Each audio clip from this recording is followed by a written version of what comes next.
I will start right away to present first Normandy, where it is, what it is, and some historical facts, and the teachings that we have at the University of Normandy. Okay.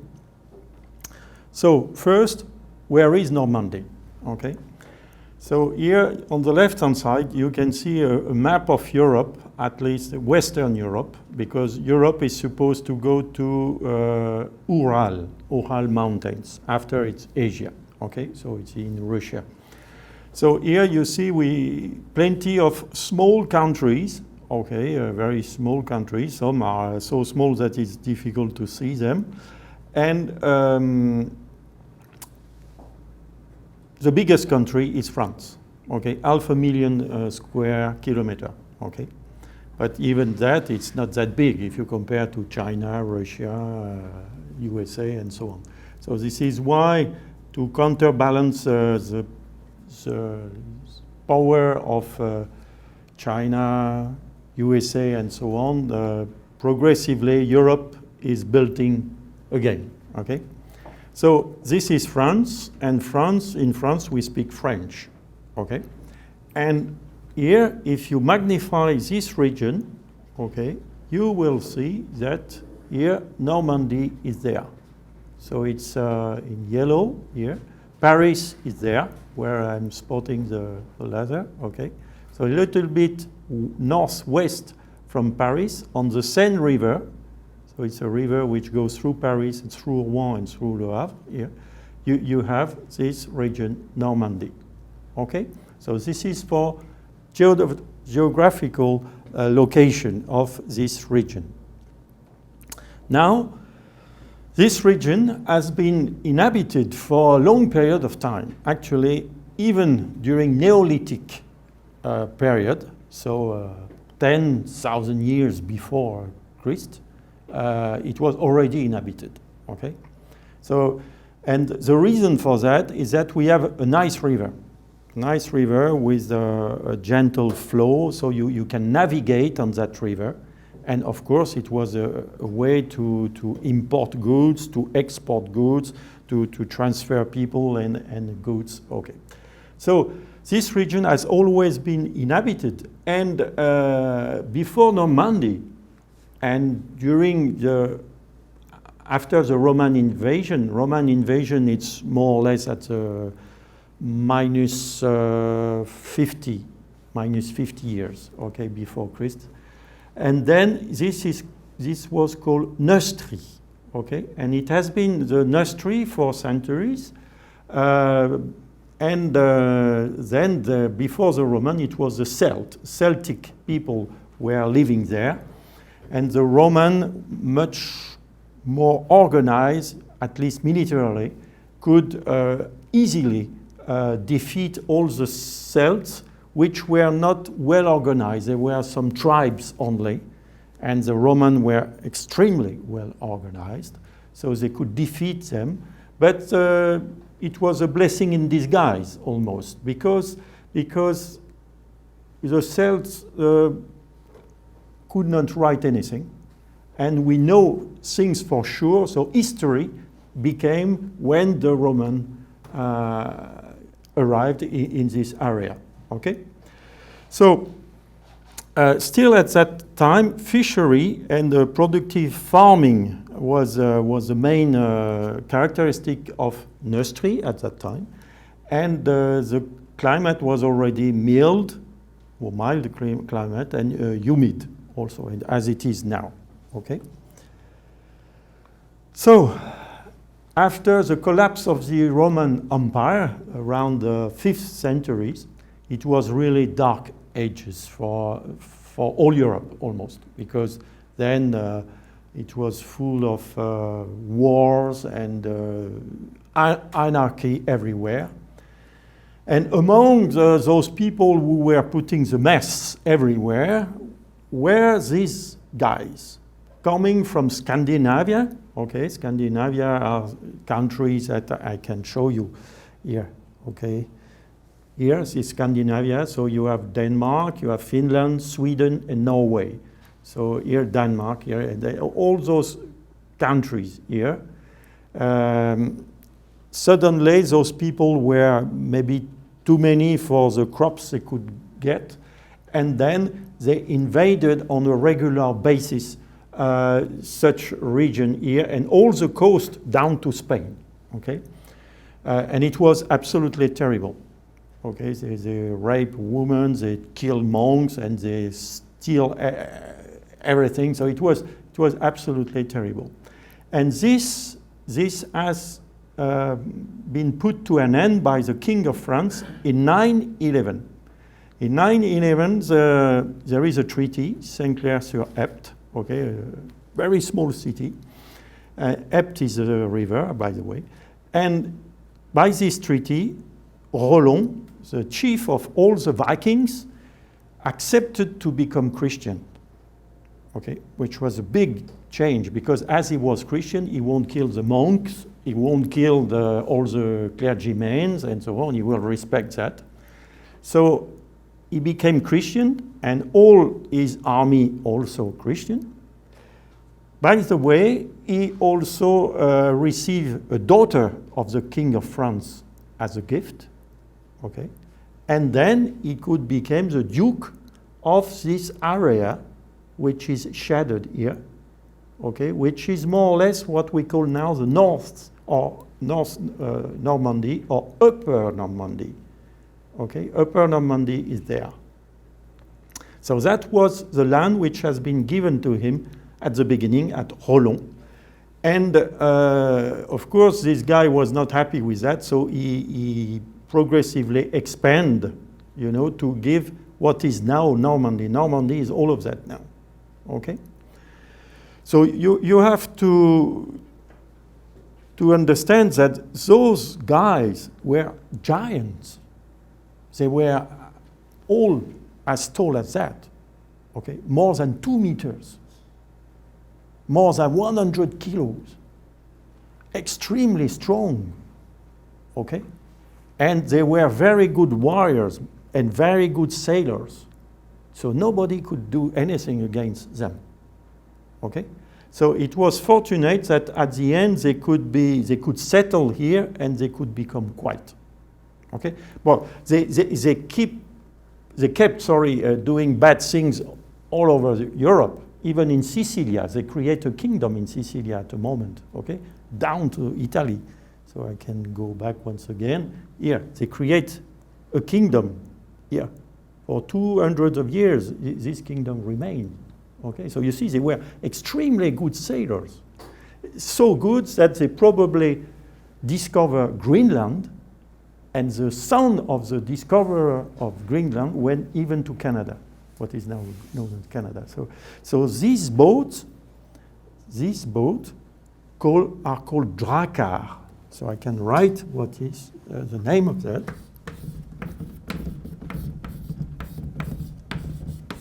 And this boat has the particularity to be good in high sea, okay, and on a river.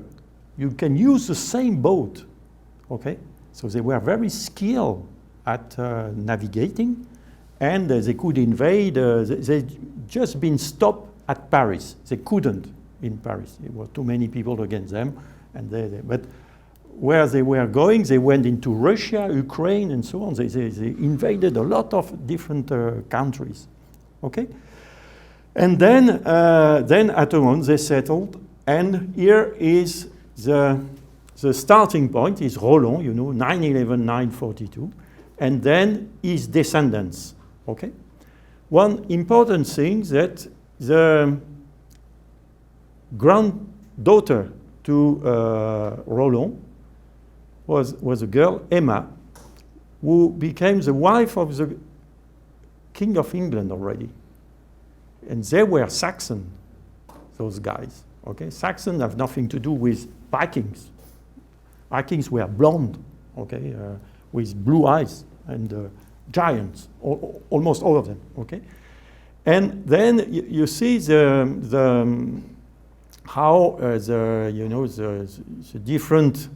different son could get the crown of the Duke. They became the Duke of Normandy, and then up to this guy. This guy, so Guillaume le Bâtard, and in English, you see, sometimes English and French are very, very close together because there is an accent here, and in English it is a bastard. Because Robert the Magnifique, or the devil, okay, Diable is the devil, Robert did not marry with a noble woman. And at that time, it was finished. So you were just a bastard. So your life was stained by this very bad sin, okay? Very bad. But this guy, all his life long, were extremely lucky. Extremely. Nothing could defeat him. Even in the bad, even the worst circumstances, he could win. It was incredible. So his birth was a disgrace almost because he was a bastard. But apart from that, everything runs very smooth all his life. Incredible. So he was by his ancestor, the Duke of Normandy, okay? And he started to reign in 1035, okay? One important anecdote. If I go back once again, excuse me, you see only male here. Only male. The Vikings never sail with their wives.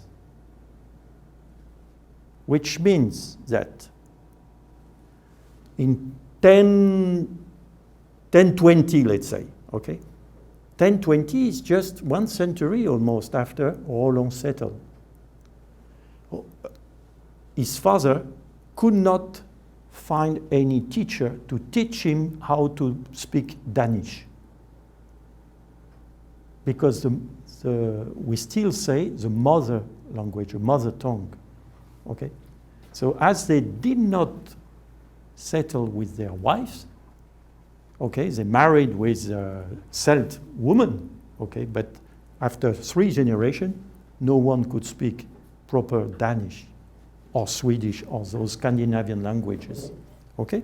So they were very well assimilated in the French culture almost, or it was not really the French I speak now, but you see, so this has a consequence even now, okay? So what happened in 1064?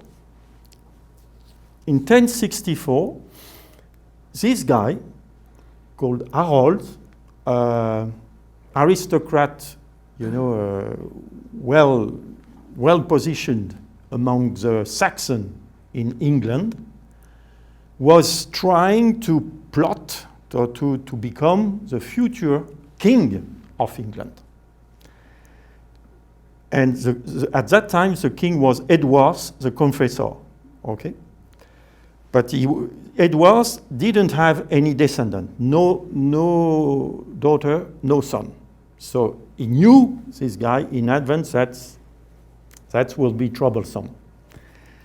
And in fact, you remember that here, the grandmother of this guy was a descendant of the Vikings, okay? So they had some family relationship, actually. So William the Bastard invited him, and he made him swearing on the relics of saint.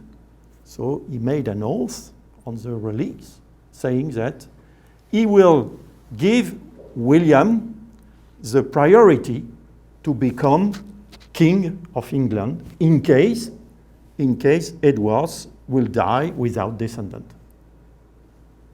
So he made that an oath over holy relics. At that time, it was extremely serious. You could be killed because of that, okay? If you do not respect your own speech, your own oath, okay? And indeed, 2 years later, Edward the Confessor, the King of England, died, okay? So William said, well, I should be the king now. But this man, Harold, was already in England with all his troops, all his Saxons. He said, no, I will be the king. And he almost crowned himself, okay, and said, well, I am the king of England now. Well, but William said, no, this is not possible. Okay, so I will have an army and try to invade UK. So this is related, you know, this scene is on the tapestry of Bayeux, which has been produced in 1070. So this tapestry has almost 1,000 years. This tapestry is 70 meters long. I said 70 meters. And it gives the historical sequence of events of the invasion of that. So here we don't have books, but we have this tapestry which is telling the whole story. An interesting fact which can put you at that time, that the Halley comet was in the sky at that time, at that very time, okay? And for those people at that time, they were very superstitious, like the Romans. The Romans were terribly superstitious. And then they didn't know if it was a good or ill omen, okay? So it was a good thing or not a good thing, but they saw inside this, okay? They couldn't know what it was, but it was a moving star, something like that, a message from God. But what kind of message? A good or bad message? And William, the bastard, said, it's a good message. He decided that it was a good message. But all his consultants said, well, we are not so sure. It's a good message. And then it was a battle. It was a battle, and a terrible battle. Well, I can tell you a lot of stories about that battle because, frankly speaking, William was not in a good position against Harold. Okay, the Saxons were extremely well organized, and they had a big axis. I don't know, you know what is a axis, and they were terrible against the people on the horses, the cavalry, and then they had a terrible problem. They were so successful that William horned the retreat. Said, no, I am all my cavalry is going to be killed. So he said, no, retreat now. And that was a big mistake from the Saxons because they thought that they had the victory already. So they dismantled their ranks, very well organized. And when William saw that, right away, he horned again to go back to the battle. And the Saxons didn't have time to reorganize themselves, and they were all killed. All, one by one, no mercy, okay? Even Harold was killed. But more than that, 3 of his brothers, all the family were killed in the same battle. So the Saxon prince and all of that, who could claim the throne, were all killed in the same battle. And then for William, it was an overwhelming victory. And then he decided, well, now I am the king of England. Okay, so he started by William the Bastard, and now he became William the Conqueror. And the Pope was very influential at that time, was very pro him. And then the term bastard disappeared, which was incredible, okay? And then he became, at the same time, King of England and Duke of Normandy. And this is not good. This is not good because Normandy was a duchy between 2 kingdoms, okay? France, you cannot have a king who has to obey to another king because he's Duke of Normandy. That's for sure.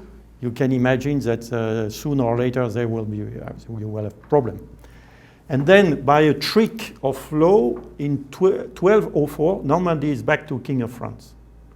But the two descendants of the King of France on the one hand and the King of England on the other hand, the Plantagenet, that's for the Normand, and the Valois for the Capetians or the French, typically French, they start an endless war, which lasted more than 1 century. We call that the Century War, the 1 century war, okay? But of course, it was not constant war. It was segmented by short or long truces. But this was a terrible moment, okay? And you can imagine all the nasty things which happened at that time, okay? So people could see that this was the end of the conflict when Henry V, King of England, took advantage because the King Charles VI of France was mad. He became completely mad. And then that has weakened, of course, the French. And the King of England was good to make a good agreement with another, with the Burgundy. And so it was the beginning of the end for France, almost. And he managed to have a treaty so that his son, Henry VI, it's not 5, it's 6. Yeah, I'm sorry, 1 is missing, okay? Could be the king, no, his son, yes, Henry VI, could be the next king of France. But then came a lady. A single lady is able to overturn history. A single lady called Joan of Arc.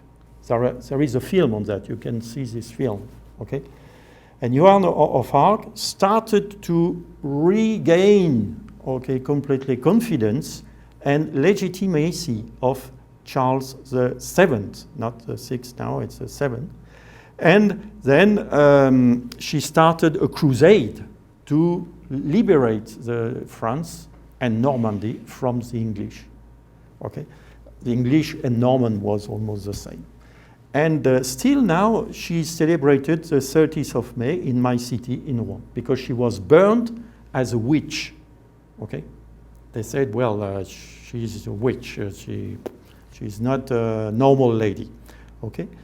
And then in 1453, it was almost over, and the British lost a lot of soldiers at that time. And then the treaty to put the peace was, you see, signed more than 20 years later. So you see the deep resentment between the two nations. British on the one hand, with the Norman at their top, and the French. And I can tell you that since that time, so it is starting at that time, 13 something, the British and the French are not enemy, but like, two brothers who are quarreling all the time. Okay, so and all over history after that, we have been in competition between the British, the French and the British have been in competition. Okay, it's the root of that come from that period. And many things after that can be rewrite because of this deep resentment. Okay? Think about, for example, with the Germans.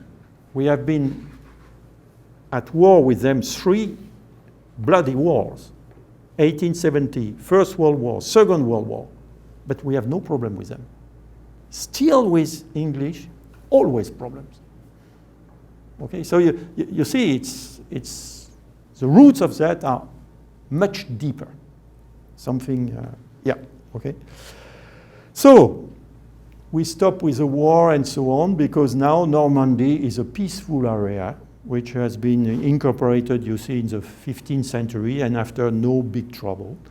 There are no mountains around, so it's an open area, easy to travel, easy to go, and so it's a land of art, really, because a lot of painters, Monet, for example, and others, came, and we have it's a reason to think that Normandy has been a special area for Impressionism to be created.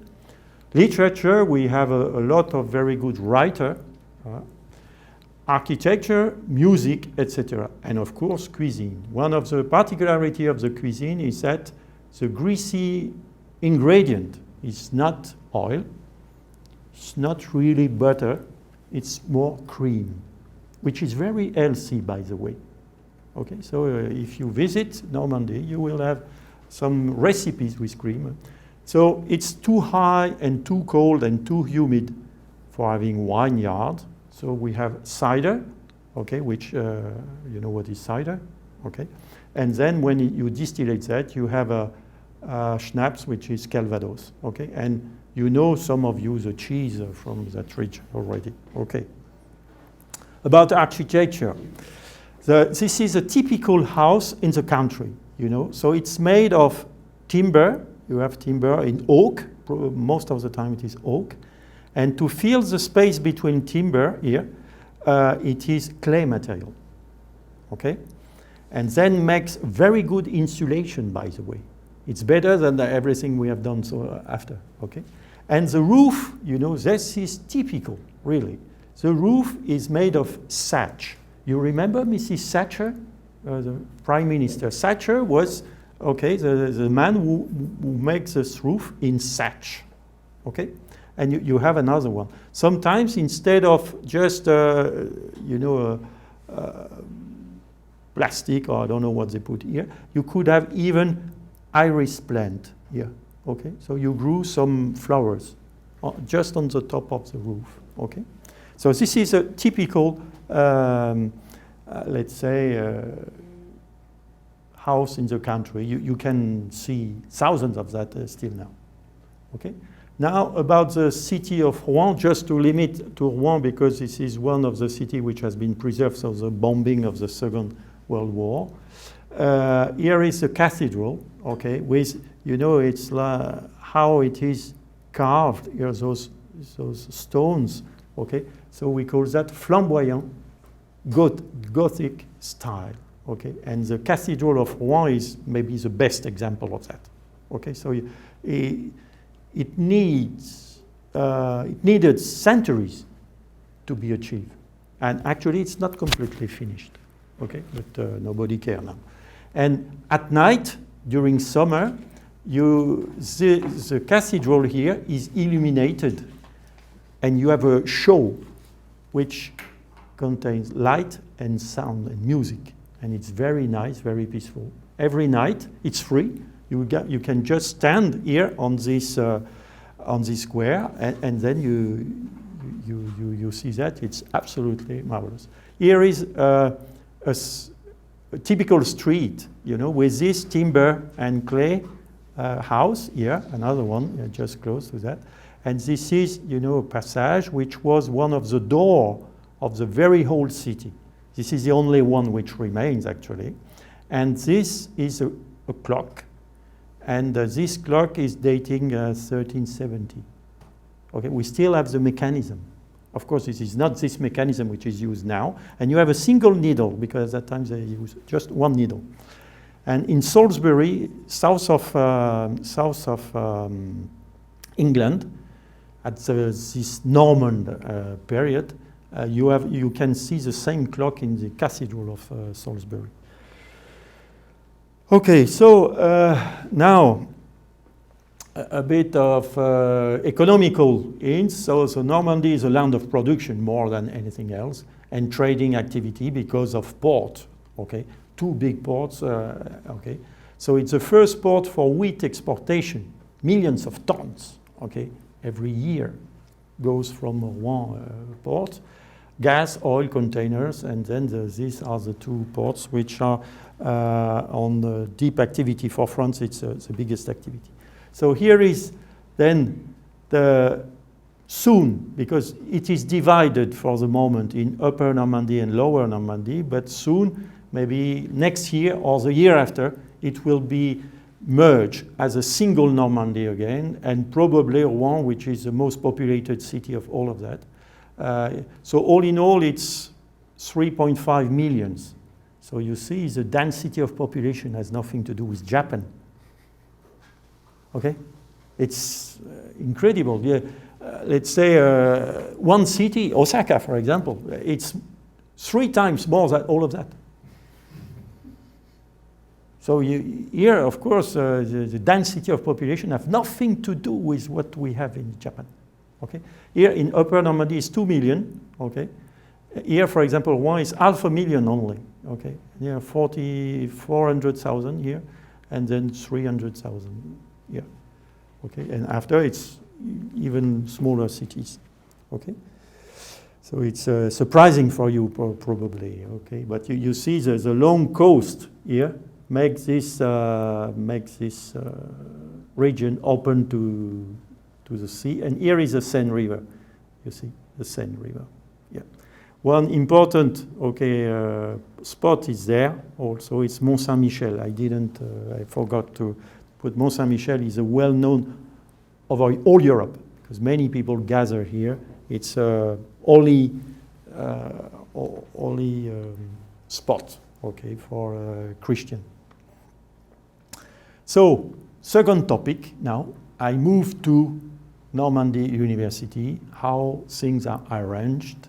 And, so this is the logo for Normandy University. This is a N, and this is a U, all together.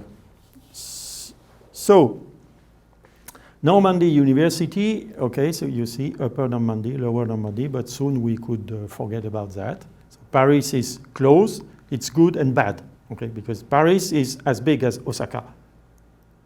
It's the only city that we have like that. Paris, let's say the region around Paris, 10 million inhabitants. After, you go down to 1 million. It's Lyon and Marseille, So Paris is completely dominating all the France. And all the kings of France have also control everything.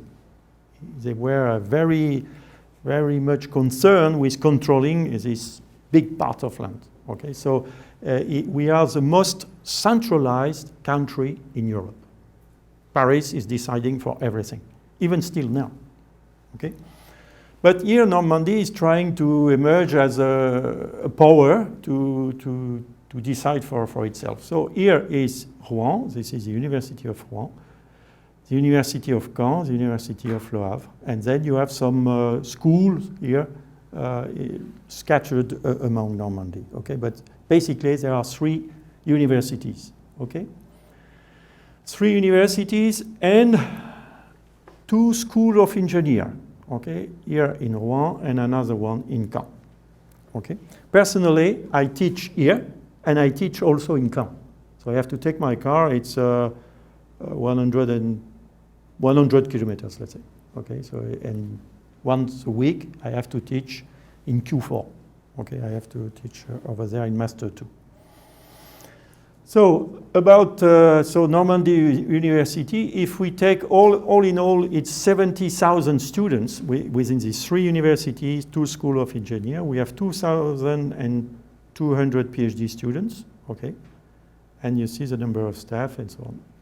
More interesting maybe for you, 7,000 foreign students, which is basically 10%. So you are very much welcome, of course.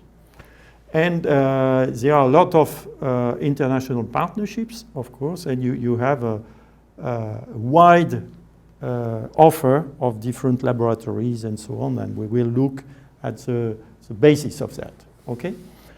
So the main objective to build this Normandy University is a common training PhD students, promotion of transfer of research, promotion for common laboratory, and then, by gathering the means, it makes things more powerful, and including to buy expensive equipments, and also promoting international development. So we have students from all over the world, but the main among the 7,000, the main part of the 7,000 foreign students come from Europe. We have now a network called Erasmus, which helps. We have ECTS, credit, and you can start in Sweden, for example, continue in Spain, and then in Italy, and you can finish in France your master, for example. All of that is compatible, okay? I don't say that it is easy, because unfortunately, or fortunately, we will see in the centuries to come. But for the moment, it is unfortunately. But maybe the diversity could be also a strength of Europe, because we have basically one language per country. So you imagine, even if we build an economical zone as Europe, as the USA, Europe as the USA, they all speak English, a little bit Spanish on the south, but it's English, okay? Here we have 27 different languages. Okay, so it is very different. And the root of those languages, for example, Portugal, Spain, France, and Italy, we speak the same root of language. It's Roman, okay? But you have the Saxon, okay? And then after, you have the Slavian here. So we have three different languages which constructions are very different, okay? So now I am progressively focusing, on my university, but for the University of Caen, the other one in Lower Normandy is very similar in terms of number of students, almost 200 or 300 difference, but not more, okay? So the big difference is Caen. The University of Caen has been created in 1432, and it has been the only university in Normandy for centuries. Only in 1960 or 1966, it depends what is considered as a starting point, the University of Rouen has been created as an independent university. Before it was existing, but it was the University of Caen. Okay, so the single one was irradiating. And then the University of Le Havre has been created even later as a split with University of Rouen. So in the University of Rouen, 25,000 students, okay? You can see the number of bachelor, master, PhD students, and other which are, from having part-time in industry, part-time at the university. This is our current president, Kafer Özgül, who is actually a Turkish guy. Well, he speaks French very well, and he's a physicist, he's an optician, okay? And so at the University of Rouen, it's a generalist university, so we have 6 different faculties, so science and techniques, okay, which of course is the one that I prefer, but we have also psychology, sociology, education, sciences, okay? We have medicine and pharmacy, quite strong as well, okay? Humanities, arts and languages, strong in English. You can guess why we are so close to England. So it's the first institute for English in France. Okay, sports and sports sciences, and law quite strong as well. Economics and management. Okay, so 6 different faculties, so 6 different deans, and those deans are, for example, here the dean is a colleague of mine. She's a physicist as well, and she's in charge of teaching, research, and all of that. So it's I think Rui is vice dean. It's a lot of work, but dean is full-time job. Okay. So we have also 5 institutes. So for when you don't know as a student, when you can start by entering at the university by Institute for Technology. It's a diploma that you can pass after 2 years only, and then you can go to work. So if you don't know if you are a very good student and you are motivated to go very far, a lot of parents are pushing their children towards this institute to make sure that they have something, okay, and after they could decide by themselves, okay. And we have other things for administration and school of education, the future teacher in lower schools or things like that, okay? So now research and laboratories, because I forgot to mention that the whole cursus at the university is divided in 3 parts. First, it's 3 years. Okay? So, for example, in chemistry, year number 1, number 2, number 3. Then you are bachelor. Okay? Then masters. Master means 2 more years. Okay? And then PhD. Okay? Thesis, which is 3 more years. So we call that the scheme 3, 5, 8. Okay, so if you go the full run, it's 8 years at the minimum if you don't retake, and if you go through your thesis without any trouble. The thesis could go a little bit beyond that. So here are the different fields which for which we have laboratories, and of course we have before that we have for example in chemistry clearly we have we can graduate in chemistry, then you have your master in chemistry, and then okay, and for all of these 5 different fields of research we have of course teaching, okay, which okay does not prevent to have new incoming students at every stage, okay?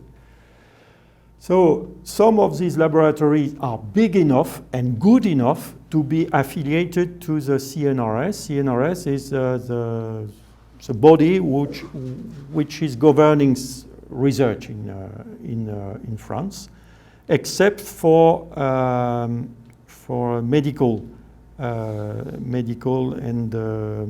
and also for plant. We say INRA, but we don't have INRA in our university. Okay, so we have some federation of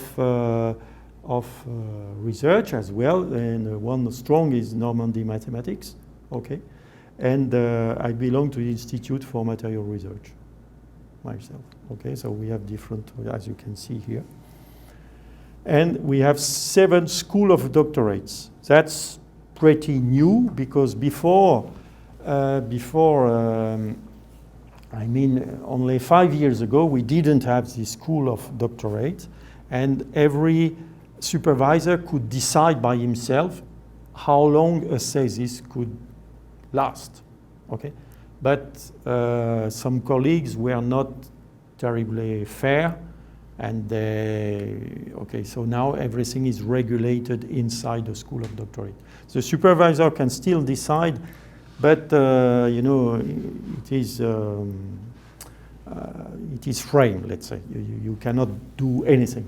So we have 850 PhD students, and per year it's almost, so you see, if we could do things within 3 years, this should be the third of that. You could see it's lower than that, which means that it's difficult to do everything within 3 years. Most of the time it's 4 years. So actually it's more the scheme 3, 5, 9 rather than 3, 5, 8. But the government is asking for 3, 5, 8 repeatedly, but okay, it's difficult. So now I can focus on the Faculty of Science, okay, so more or less 3,000 students. This, you have one lecturer and researcher in front of you. And we have 55 different diploma, and 3 schools out of the 7 belongs to the Faculty of Science. Here you have some buildings for polymer, here it's polymer. And one of my lab is there, okay, just behind. So I put in the alphabetical order, so there is no rank here. It's biology, chemistry, computer sciences, electronics, environment, okay, mathematics, and physics. Okay. Strangely enough, my laboratory is a mix between chemistry and physics.